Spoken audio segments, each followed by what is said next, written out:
Colosenses capítulo 2, versículos 6 al 15, Colosenses 2, 6 al 15. Vamos a ver la palabra de Dios esta mañana hablándonos del camino a la victoria que tenemos al estar en Cristo. Colosenses 2, del 6 al 15. Dice así la palabra de Dios, Colosenses 2, 6 al 15. Por tanto, de la manera en que habéis recibido al Señor Jesucristo, andad en Él, arraigados y sobreedificados en Él y confirmados en la fe, así como habéis sido enseñados, abundando en acciones de gracias. Mirad que nadie os engañe por medio de filosofías y huecas sutilezas, según las tradiciones de los hombres, conforme a los rudimentos del mundo y no según Cristo, porque en Él habita corporalmente toda la plenitud de la deidad. Y vosotros estáis completos en Él, que es la cabeza de todo principado y potestad. En Él también fuisteis circuncidados con circuncisión no hecha a mano, al echar de vosotros el cuerpo pecaminoso carnal en la circuncisión de Cristo. Sepultados con Él en el bautismo, en el cual fuisteis también resucitados con Él, mediante la fe en el poder de Dios, que le levantó de los muertos. Y a vosotros, estando muertos en pecados, en la incircuncisión de vuestra carne, os dio vida juntamente con Él, perdonándoos todos los pecados, anulando el acta de los decretos que había contra nosotros, que nos era contraria, quitándola de en medio y clavándola en la cruz. Y despojando a los principados y a las potestades, los exhibió públicamente, triunfando sobre ellos en la cruz. Dios bendiga la exposición de su palabra. Hemos estado hablando acerca de cómo para dar más fruto, Cristo espera de nosotros compromiso total, que entremos con todo, sin reservas, una entrega completa a Cristo. Como decimos cada semana cuando iniciamos nuestro servicio de adoración, vamos a seguir a Cristo en un viaje de por vida. Esta no es una moda espiritual, este no es un evento al que voy una vez a la semana, este es un caminar de por vida. Pablo nos dice que hay un proceso de madurez, pero que va a haber ciertos retos.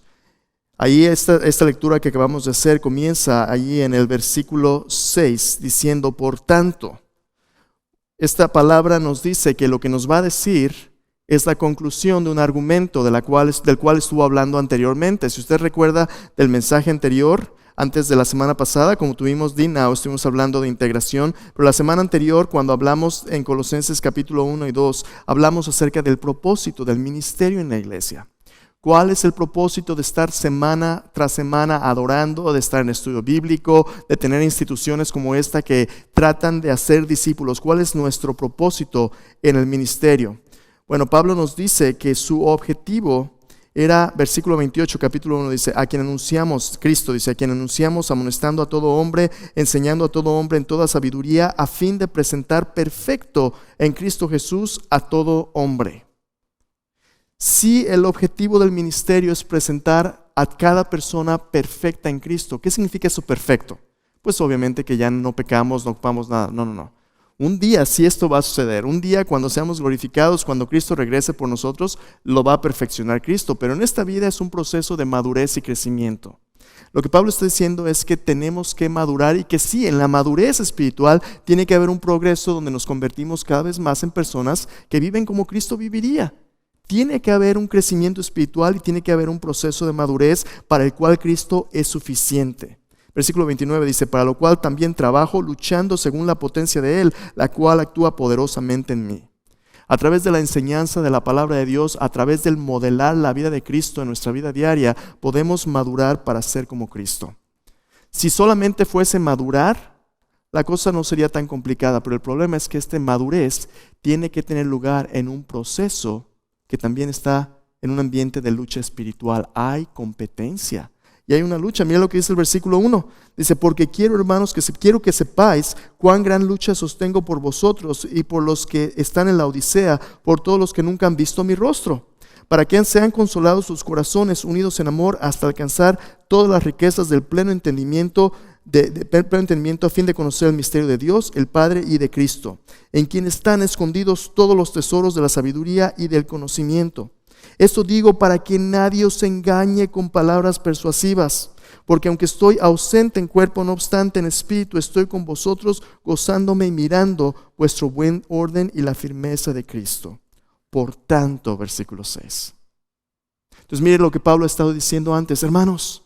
Cristo tiene una vida para ustedes que es madura, que es fructífera, que es llena de fe, de esperanza y de amor. Una vida para la cual Cristo es suficiente porque Él es Dios, Él es el Creador, Él es quien sustenta todas las cosas con la palabra de su poder. Cristo tiene lo necesario. Pero aunque el objetivo de ser como Él es posible por la palabra de Dios, por la iglesia, va a haber luchas. Va a haber algunos que van a tratar de distraerlos. Va a haber algunos que van a tratar de apartarlos de su fe en Cristo. El enemigo sabe que en esta lucha espiritual ya está vencido. El enemigo sabe que Cristo ya ha ganado la victoria. Aún hace un momento leímos cómo Cristo despojó a los poderes espirituales triunfando sobre ellos en la cruz. ¿Recuerda lo que Jesús dijo? En Juan capítulo 10, versículo 10. El ladrón no viene sino para hurtar, matar y destruir, pero yo he venido para que tengan vida y vida en abundancia. Primera de Juan nos dice que también para eso Dios envió a su Hijo, para deshacer las obras del diablo.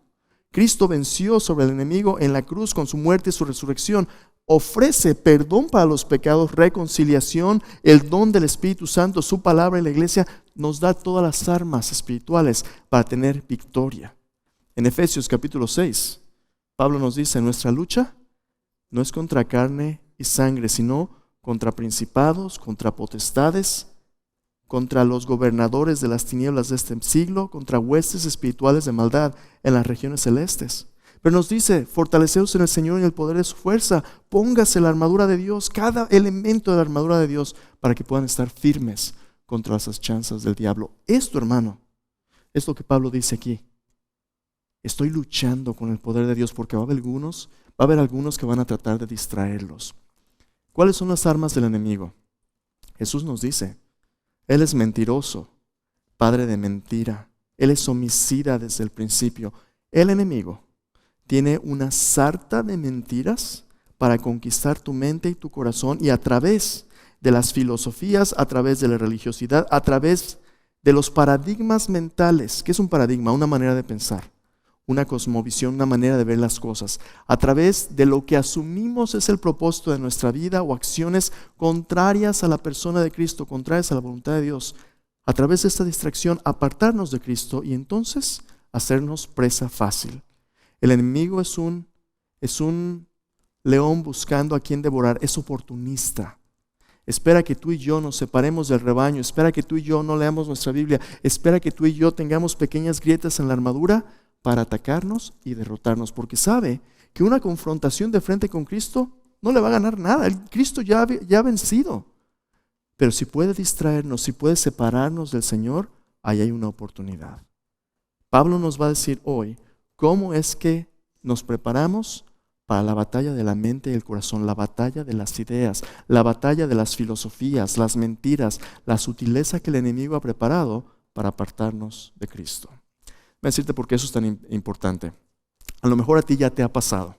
A lo mejor tú has sido víctima de esto no hace mucho. ¿Has oído acerca de los fraudes, los scams? Oh, sí, cómo no. Y en la era del internet y el correo electrónico todavía más, ¿verdad? Los scams, los fraudes en internet o los fraudes en línea son algo que a lo mejor ya te ha tocado y pueden ser cosas muy peligrosas. Hay una organización que se encarga de documentar las diferentes técnicas que las personas fraudulentas utilizan para engañar a otros y para apropiarse de su identidad o de sus dineros. Hay muchas técnicas que usan. Algunas de las más comunes son, por ejemplo, los correos electrónicos para phishing. Te mandan un correo electrónico que aparentemente es bien formal del banco, por ejemplo. Banco de tal o cual cosa, bien formal. Oiga, hemos recibido información que su cuenta está comprometida. Alguien se metió a su cuenta y necesitamos que usted resete su información. Y al final le van a dar un botoncito, haga clic aquí y lo va a llevar a una página para que ponga su información correcta. Si tú cometes el error de hacer clic, te va a mandar a una página donde te va a pedir tu información personal, tu cuenta, tu password o tu PIN, el numerito que le pones de seguridad, tu contraseña de seguridad. Y si tú se la pones, adivina qué te va a pasar. Tú le vas a dar el control de tu cuenta de banco o el control de tu identidad a alguien que ahora tiene el derecho de hacer lo que les dé la gana porque tiene tu password. Y en los términos que tú firmas de seguridad, eso es algo que nadie nunca debe pedirte. Un montón de gente acaba perdiendo sus posesiones o metiéndose en deudas porque después las personas que hacen fraude van y sacan tal crédito, compran tal cosa en tu nombre con tarjetas de crédito. Los fraudes e impostores de identidad. Algunas veces es gente que se aprovecha de la buena voluntad de otros. Por ejemplo, aquí en la iglesia. El otro día, no, hace mucho, algunos de nuestros miembros estaban recibiendo correos electrónicos de Pastor Miguel, de Pastor Roberto, del staff de aquí de la iglesia, diciendo algo como este: oye fulanito, estoy en una reunión y se me olvidó comprar unas tarjetas para agradecer a los voluntarios de Amazon o de Walmart o lo que sea. ¿Puedes hacerme el favor de ir y comprar $500 de tarjetas y yo te los reembolso? Mándame las contraseñas porque necesito entregárselas ahorita. ¿Cómo ves? ¿No le harías un favor a tu pastor? No así. Quiero que escuches. Espero que tú sepas que ni yo ni nadie en nuestro staff nunca te vamos a pedir algo así por correo. Desafortunadamente, un par de nuestros miembros de buen corazón fueron y compraron tarjetas y me hicieron el favor de mandármelas. ¡No! No hagas eso, por favor. Esos mensajes son tan sutiles que a lo mejor en el correo electrónico dice pastormiguel@, A lo que tienes que fijarte es el dominio del correo electrónico. Nuestro dominio es duncanvillefbc.org. Ese es un correo oficial de nuestra iglesia hacia ti. Pero lo que hace la gente es que lo ponen el nombre en lugar del dominio. Le ponen duncanvillefbc@gmail.com. Cualquier persona puede abrir una cuenta en Gmail, en Yahoo, en cualquier servidor. Y así eso hacen los que hacen los scammers para aprovecharse de la gente. En el ministerio puede pasar lo mismo. El otro día recibí un correo de una iglesia en Inglaterra. Saludos, Pastor Miguel. Somos de la iglesia Vineyard en Londres. Queremos invitarle a una conferencia de liderazgo. Hemos estado observando lo que está pasando en DFBC. Es muy emocionante ver lo que Dios está haciendo. El tema es: ¿qué pasa cuando nosotros somos contrarios al plan de Dios y la integridad que Dios quiere en su iglesia? Buen tema. Ya tenemos su boleto pagado, ya tenemos su ponencia. Usted va a ser uno de los invitados de honor. Lo único que necesitamos es que nos haga el favor de mandarnos su nombre, su dirección completa, teléfono, su correo electrónico y una foto de su identificación para procesar los documentos de viaje. Cheers. Cuando lo recibí dije: qué emocionante, una conferencia. Y después dije: suena muy bueno para ser cierto, ¿no? Me metí a internet, luego Vineyard UK. Sí, la iglesia es cierto, existe esta iglesia, pero nunca me habrían contactado. Y esa conferencia no existía. Claramente un scam. Por eso estoy diciendo esto. En el mundo espiritual hay también iniciativas fraudulentas que dependen de la tradición humana o de la filosofía humana o de la religión hecha por el hombre para distraerte de la suficiencia de Cristo. En la Biblia, desde el principio, desde que tú aceptas a Cristo, Cristo va a ser más que suficiente para el resto de tu eternidad. Cristo más nada es el corazón del Evangelio. Cristo más nada es igual a todo. Cualquiera que quiera ponerle más, sean tus buenas obras, tu religión, moralidad, filosofía, cualquiera que empiece a distraerte de Cristo y enfocarte en tus buenas obras o en tu moralidad, ahí hay un problemón. Tú y yo tenemos que ser personas que para luchar efectivamente esta lucha espiritual y defendernos de los fraudes espirituales, tenemos que ser personas, escúchame bien, personas de discernimiento. Discernimiento significa que tú eres capaz de examinar las cosas, tomar la verdad, apartar el error, separarla, juzgar las cosas con la palabra de Dios. 1 Tesalonicenses capítulo 5, el apóstol Pablo dice: no menosprecien las profecías, retened lo bueno, absténgase de toda especie de mal. Tú y yo tenemos que ser personas que sean capaces de discernir, de diferenciar la verdad del error. Y para que eso suceda, tenemos que ser maduros en la persona de Cristo a través de la palabra de Dios. Entonces, vamos a hablar acerca precisamente de cómo es que maduramos en este discernimiento. Nuestra pregunta de hoy es sencilla, pero es profunda. Dice, ¿cómo es que los discípulos crecen para convertirse en multiplicadores de discípulos maduros, influyentes y cristocéntricos?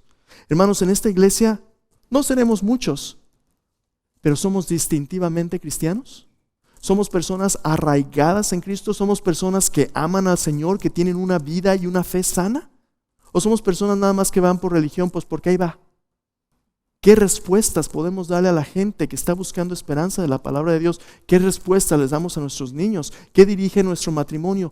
¿Cómo escogemos día con día cómo vivir? Si vamos a ser multiplicadores de discípulos, maduros, influyentes y cristocéntricos, influyentes para la gloria de Dios, para la bendición de otros, ¿cómo lo vamos a hacer si no somos capaces de discernir la verdad del error? Vamos a hablar de ello el día de hoy. En los el pasaje que leímos, Pablo nos da dos cosas. Nos da un proceso y nos da una práctica. Nos da la teoría y nos da la práctica. A algunos de nosotros nos gusta más la teoría que la práctica, a otros más la práctica que la teoría. Pero ambos son importantes.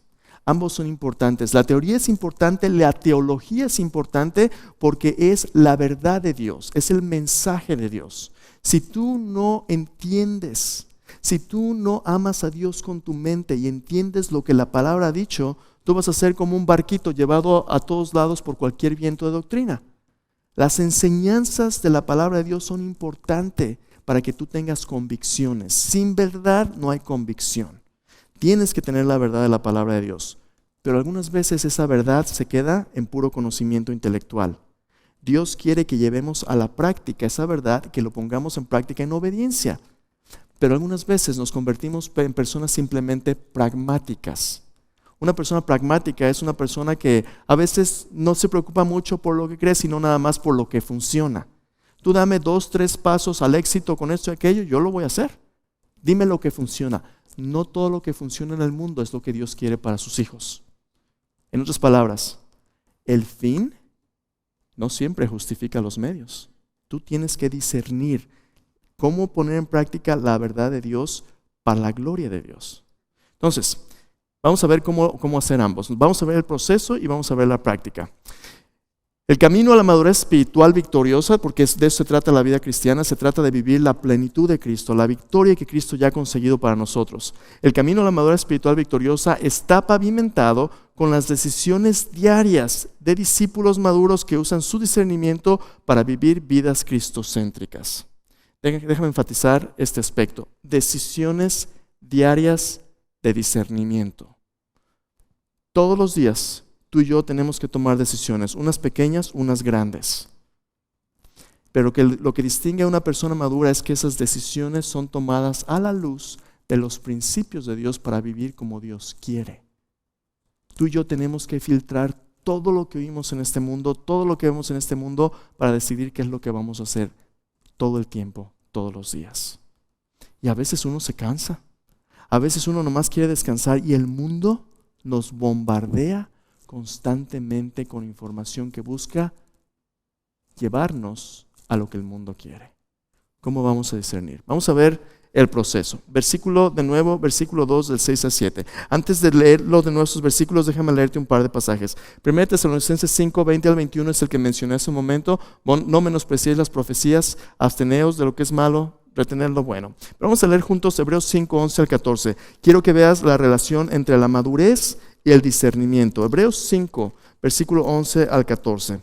Pablo le está escribiendo a personas que estaban luchando también por seguir siendo fieles a Cristo. La religión estaba tratando de reclutarlos, diciendo, ¿sabes qué? Cristo está bien, pero le falta. Y el escritor de Hebreos les dice lo siguiente. Dice, Hebreos 5, 11 dice, acerca de esto tenemos mucho que decir y difícil de explicar, porque por cuanto os habéis hecho tardos para oír. ¿Cuántas veces Dios quiere darte más de su palabra, pero nos da flojera oír más? Tardos para oír. Ahí luego, ¿no? A la escuela dominical, no, yo voy con la adoración, ya la hice.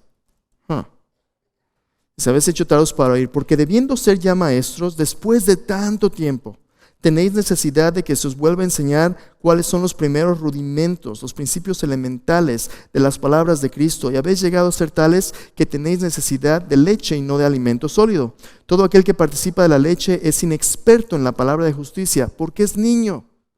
Van a preguntarte, cuando tú vienes a Cristo y naces de nuevo, ¿es malo ser niño? No. Cuando eres un nuevo creyente, eres un niño, la lechita de la palabra de Dios, los principios de la palabra de Dios es lo que necesita. Pero si eres un hombre ya de 45 años de edad, ¿crees tú que deberías de tomar bibi diario? ¿O andar en andadera o en pañales? ¡Qué tragedia!, ¿no? Pero tenemos algunas veces personas que tienen años en la fe y todavía quieren que le cambien los pañales. Todavía quieren su lechita nada más. Usted tiene que crecer y madurar. Y es lo que el autor de Hebreos está diciendo aquí. Dice, versículo 14, el alimento sólido es para los que han alcanzado madurez. ¿Quiénes son estos? Los que por el uso tienen los sentidos ejercitados en el discernimiento del bien y del mal. Para poder madurar, tú y yo tenemos que ejercitar los sentidos de nuestro discernimiento, diferenciar entre el bien y el mal. Y para que suceda, vamos a necesitar la palabra de Dios. La palabra de Dios es la espada que divide la verdad del error. Si no usas la espada del Espíritu bien en tu armadura, no vas a poder discernir. Entonces vamos a Colosenses de nuevo. Vamos a ver la práctica, cómo es que discernimos. En la enseñanza de Pablo hay un primer paso y luego hay una dinámica constante. Mira el primer paso, versículo 6, dice, por tanto, de la manera que habéis recibido al Señor Jesucristo, andad en Él. Primer paso y una dinámica constante. ¿Cuál es el primer paso? Pablo dice, de la manera en que habéis recibido al Señor Jesucristo. ¿De qué está hablando Pablo ahí? Pablo está hablando de nuestra conversión. Para poder crecer en madurez, primero tienes que nacer de nuevo. Primero tienes que recibir a Cristo. Si tú no tienes a Cristo como tu Señor y Salvador, tú estás muerto en tus delitos y pecados. Tú no tienes vida.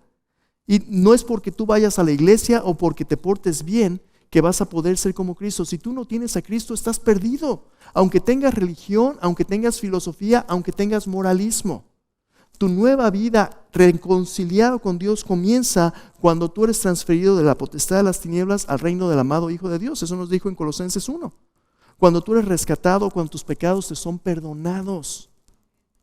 Y Pablo nos dice, primero tienes que haber recibido a Cristo. Ahora, vamos a hablar de este mensaje, de este vocablo de recibir. ¿Qué significa recibir a Jesús? Yo crecí en un contexto donde la gente, si tú hablas, le preguntas, oye, ¿usted cree en Cristo? La gente dice, sí, yo creo en Él. Porque saben de Cristo. Pero eso no significa que tengan una relación personal con Cristo o que hayan puesto su fe en Jesús.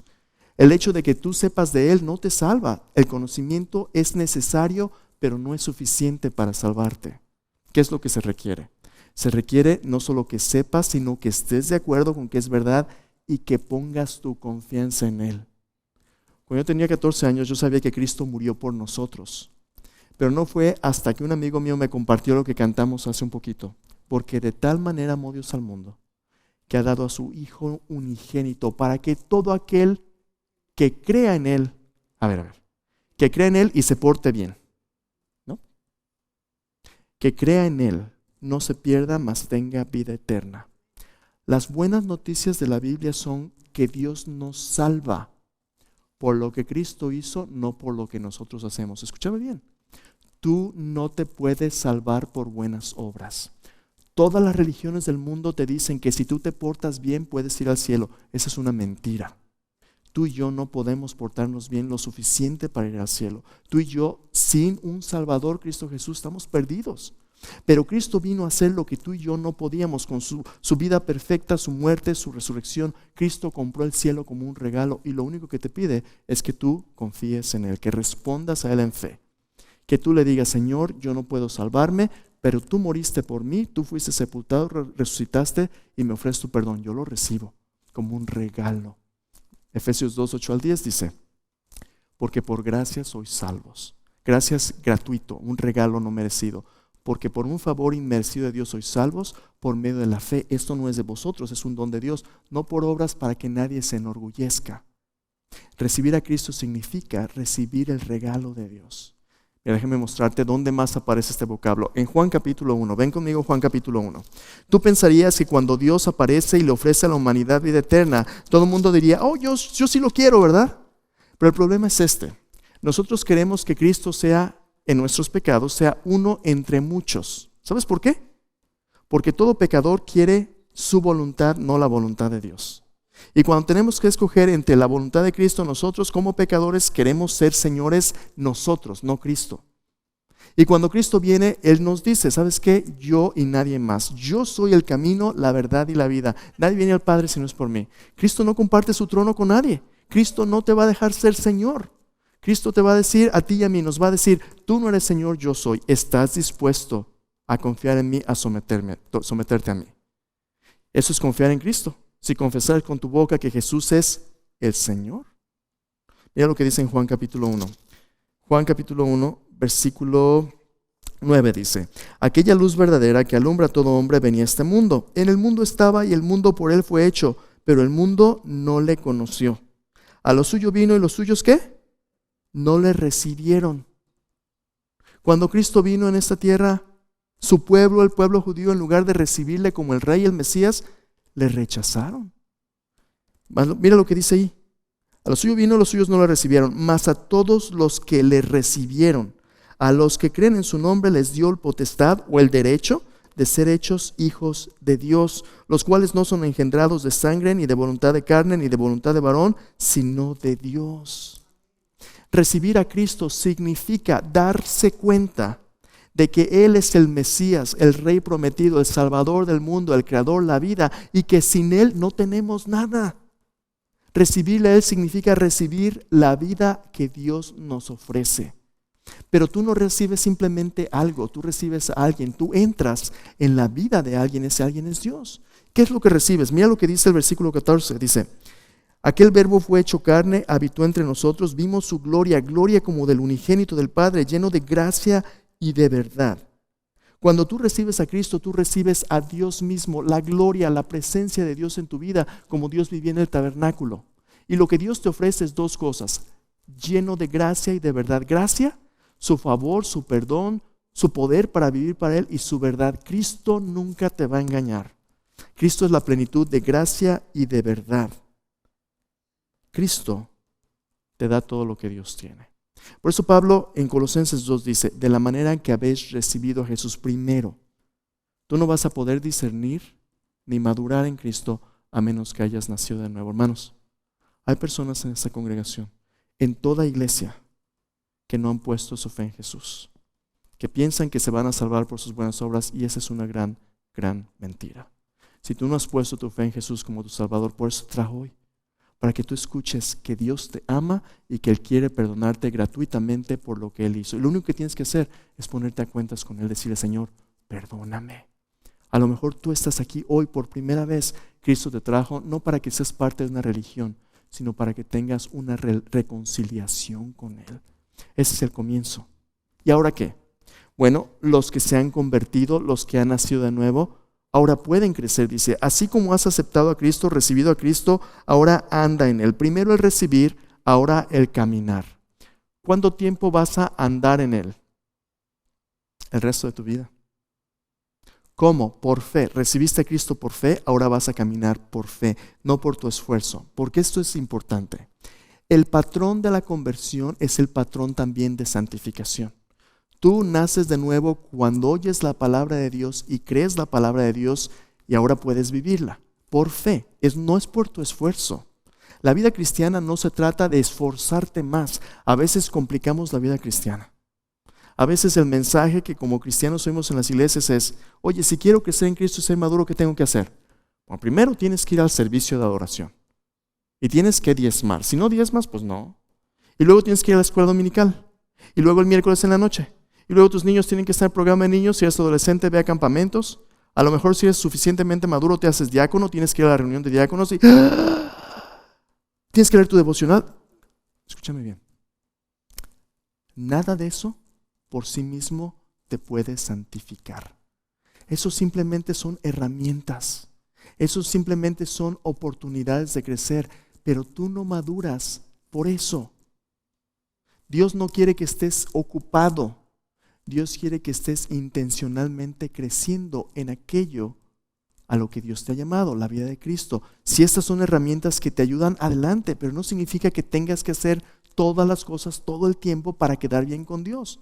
No es para quedar bien con Dios, es porque ya estás bien con Dios, que tienes libertad de vivir esta vida. No estás tratando de quedar bien con alguien. Cuando tú vivías en el mundo, la religión te dice, tú eres bueno si haces esto, esto y esto, y te pongo estrellita y palmadita, ¿verdad? Ya la hiciste. Cristo no es así. Cristo es, yo te perdono, te amo, te lleno con mi espíritu y ahora puedes vivir esto y esto, esto porque yo ya te amo y ya lo tienes todo. No es por temor o obligación, es porque ahora puedes. Es lo que Pablo está diciendo así. Aquí, así como tú habías recibido a Cristo, ahora puedes caminar, puedes andar en Él. Y describe varias cosas. Mira las etapas. Versículo 6 dice, de la manera en que habéis recibido a Cristo, andad en Él. Primero, arraigados. Si tú lees el idioma original, estas palabras arraigado, sobreedificado, confirmado y luego enseñado, estos son participios. ¿Y qué son participios? Son los medios a través del cuales este proceso se lleva a cabo. El primero de ellos es un participio perfecto. ¿Por qué le estoy diciendo esto? Porque el participio perfecto nos dice que algo ya ha sido hecho y completado. Los 4 participios tienen una voz pasiva. Pasivo significa que aunque participamos de la acción, alguien más está actuando sobre nosotros. ¿Sabe quién es ese alguien? Dios. La madurez espiritual es el resultado de lo que Dios nos ha dado y nosotros recibimos.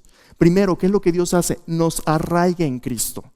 La ilustración que Pablo dice es que somos personas que tienen raíces en Cristo. No estamos simplemente de visita, no estamos simplemente como decoración, estamos arraigados en Él. La segunda analogía tiene que ver con la construcción, dice, somos edificados en Él. Si hay un fundamento, un cimiento, ahora tenemos que levantar la casa. Nuestro proyecto de vida es ser una casa donde Dios viva, donde Dios habite. Pero si no hay fundamento, de nada sirve. Primero su cimiento, luego edificamos. Y mire lo que dice el versículo 7. Sobre edificados en Él, confirmados en la fe. Y luego, así como fuiste enseñados, abundando en acciones de gracias. El proceso es simple. Conversión, convicción, comisión. Hemos hablado de ello muchas veces en otros contextos. Lo que Dios está haciendo en ti y en mí tiene que darte un fundamento y un estilo de vida que ahora tú puedas compartir cuando alguien contradiga lo que Cristo ha hecho en tu vida. La teoría es esta: arráigate en Cristo. Yo no he trabajado nunca en bancos, pero los que han trabajado me cuentan que algunas veces cuando los entrenan para poder identificar billetes falsos. ¿Cuántos billetes falsos crees que hay en el mundo? Cantidad de cosas falsas, ¿no? Para poder discernir, tú no aprendes cuáles son todas las falsedades. ¿Sabes qué les enseñan a reconocer? Un billete auténtico. Cómo se siente, cómo luce, cuáles son sus marcas y características. Una persona entrenada en identificar cosas falsas sabe cómo se ve lo auténtico. Lo que Pablo nos dice aquí es que primero, antes de que entremos con las falsedades del mundo, tú tienes que saber quién es Cristo y cómo es que Él es auténtico. Él es suficiente para salvarte y Él es suficiente para guiarte toda tu vida hasta que llegues al cielo. Cualquier filosofía que quiera distraerte de la suficiencia de Cristo, aunque te hablen muy bonito, es una mentira. Cristo primero. Ahora, ¿cuál es la práctica? Bueno, el proceso es aquí en familia, la práctica es allá afuera en el mundo. Ahí te va la práctica. La práctica es el discernimiento cristocéntrico en acción con paradigmas que no creen en Cristo. Versículo 8 dice: mirad que nadie os engañe por medio de filosofías y huecas sutilezas según las tradiciones de los hombres, conforme a los rudimentos del mundo y no según Cristo. Tú vas a salir como seguidor de Cristo, tienes el Evangelio, tienes una vida espiritual de fe basado en la palabra de Dios, a un mundo que te va a decir: ay, eso no es cierto. Y va a haber personas, primero la lucha es con el mundo pagano, ¿verdad? Los creyentes de Colosas vivían en un contexto donde había un montón de filosofías y un montón de religiones que les decían, dice ahí, conforme a los rudimentos del mundo, no según Cristo. Esos rudimentos del mundo, ellos hablaban de espíritus elementales. En las filosofías griegas, los griegos pensaban cómo podemos reducir el universo a principios básicos que podamos entender y controlar. Todas las filosofías también orientales. Tú has visto, por ejemplo, ahorita hay una película de niños. Muy, muy linda, ¿no? El aprendiz del tigre. ¿La has visto? The Tiger's Apprentice. Está en Netflix y es gratis. ¿Quieres verla? Ya te dije, no te creas. Pero el punto es este. Esta película es una película de filosofía oriental. ¿Kung Fu Panda? ¿Alguna vez has visto Kung Fu Panda? Ninguna de esas. Claro que sí, yo sé que las has visto. Pero no me estás diciendo, yo sé que las has visto.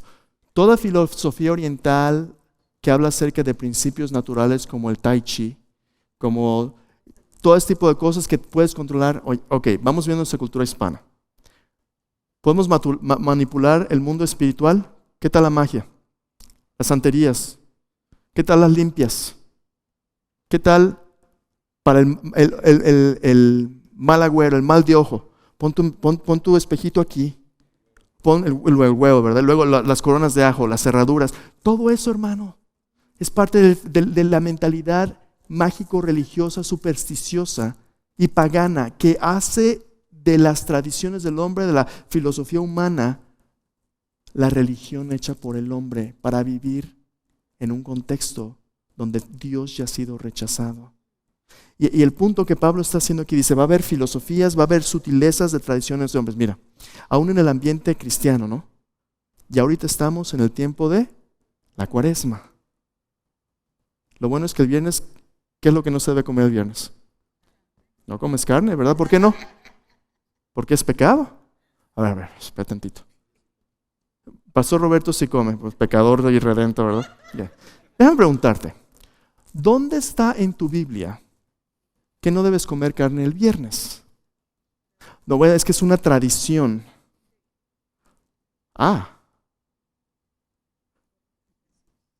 ¿Querrá Dios que vivas tu vida por tradición o por convicción?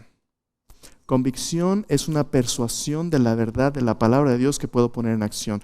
Tradición, no necesariamente mala. No todas las tradiciones, no estamos diciendo que las tradiciones sean malas. Estamos diciendo que cuando las tradiciones reemplazan la palabra de Dios y reemplazan a Cristo y se convierten en la moralidad y en el tradicionalismo de una religión, ahí tenemos un conflicto.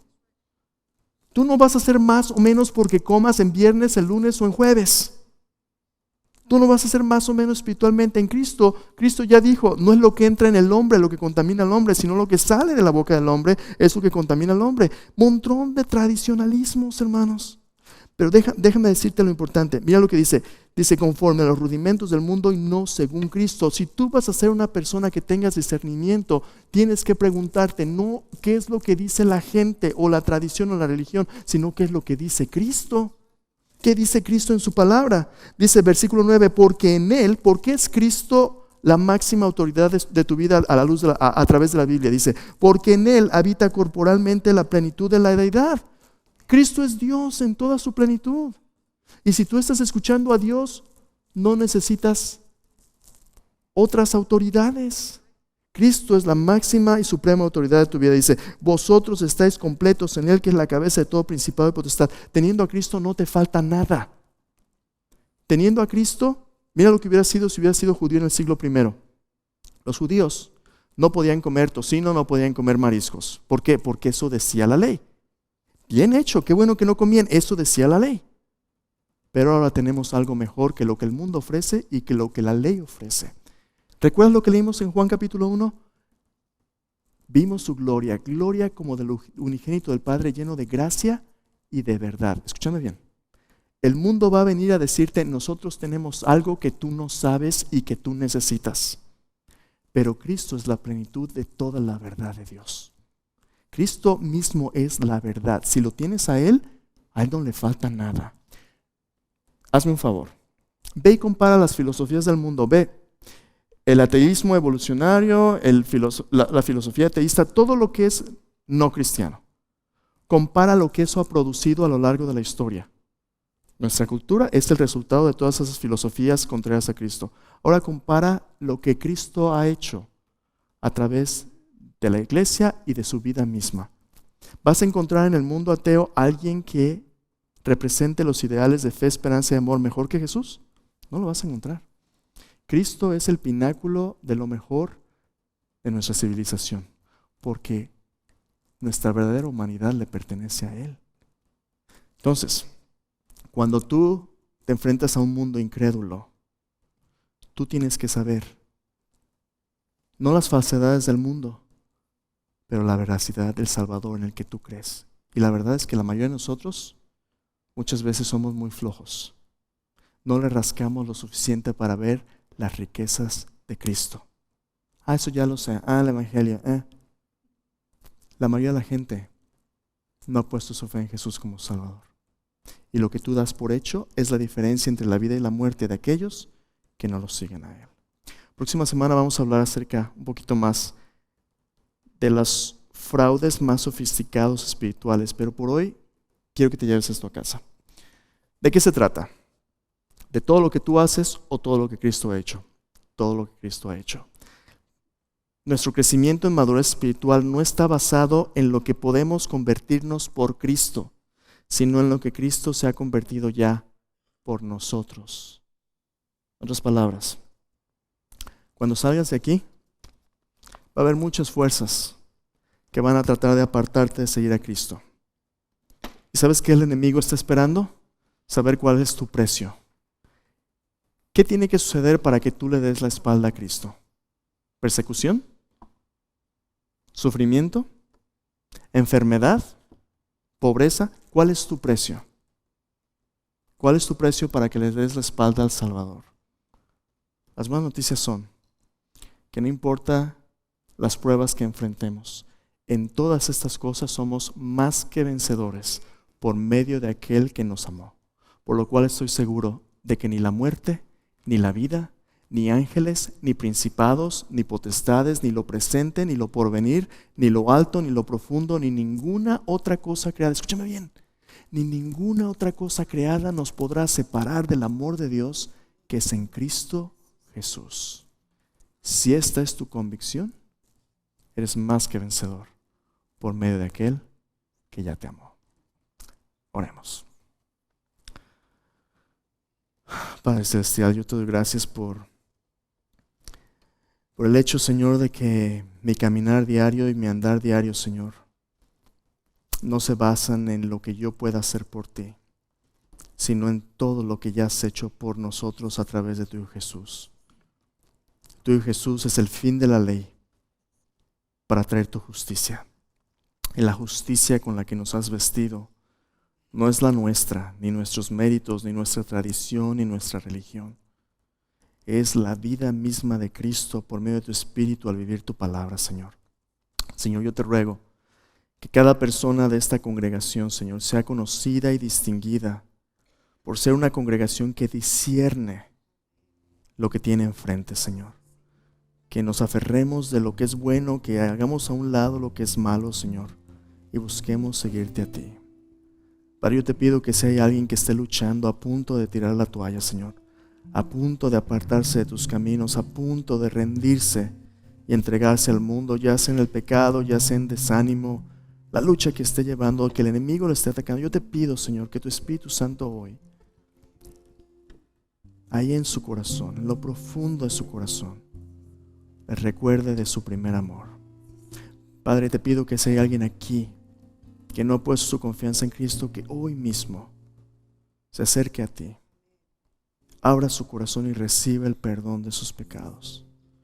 Te pido que el resto, Señor, nos ayude a seguir creciendo, Señor, arraigados en Cristo, sobreedificados en Él, como hemos sido enseñados, Señor, para que abundemos en acciones de gracias. Padre, yo te pido que el mundo alrededor, cuando vea una persona de nuestra iglesia, pueda ver el gozo de Cristo, pueda ver el amor de Cristo, pueda ver la esperanza de Cristo, y que por eso muchos te den gloria a ti, que seamos la luz, Señor, para que los hombres vean nuestras buenas obras y te den gloria a ti, Padre, en los cielos.